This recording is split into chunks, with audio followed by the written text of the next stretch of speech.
ప్రతి ఒక్కరు ఏదన్నా ఇంట్లో గొడవలు అయినప్పుడు నేను హైకోర్టు వెళ్తాను, హైకోర్టుకి వెళ్ళి కేసు వేస్తా అంటారు. హైకోర్టుకి ఊరికే వచ్చి కేసు వేయడం కాదు, ఏదైతే డిస్ట్రిక్ట్ కోర్టులో మ్యాజిస్ట్రేట్ కోర్టులో మీ కేసు గెలవనప్పుడు మీరు అపీల్కి అయితే హైకోర్టు రావాలన్నమాట.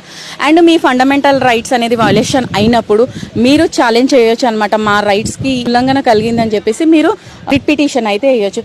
అండ్ ప్రభుత్వ అధికారుల పైన లైక్ ఎగ్జాంపుల్గా చెప్పాలంటే పోలీస్ అధికారుల నుంచి మనకి ఏదైనా ఇబ్బంది జరిగినప్పుడు మనం హైకోర్టులో అయితే పిటిషన్ వేయొచ్చు, రిట్ పిటిషన్. అండ్ మోరోవర్ ఇంకొకటి ఏంటి అంటే పబ్లిక్ ఇంట్రెస్ట్ లిటిగేషన్, అంటే ఏదైతే మనది కాని ప్రాబ్లం, ప్రజల ప్రాబ్లం, పబ్లిక్ ప్రాబ్లమ్ని మన ప్రాబ్లంగా తీసుకొని హైకోర్టులో అయితే మనం పిటిషన్ వేయొచ్చు. ఫైనల్గా వచ్చేసి ఏదైనా జాబ్ సస్పెన్స్, రిటైర్మెంట్కి సంబంధించిన ఇష్యూస్ అయితే మనం హైకోర్టులో రిట్ పిటిషన్ ద్వారా వేయొచ్చు. సో ఇవన్నీ మీరు తెలుసుకోవాలన్నమాట. హైకోర్టు అనగానే ఏదో నార్మల్గా పిటిషన్స్ వేయడము చిన్న చిన్న కేసెస్ కాదు. సో చిన్న కోర్టులలో గెలవనప్పుడు మనం పెద్ద కోర్టుకి రావడము, ప్రభుత్వ అధికారుల పైన ఇలాంటికి సంబంధించిన వాటిపైన మనం హైకోర్టుకి వచ్చి అయితే కేసు ఫైల్ చేస్తాం.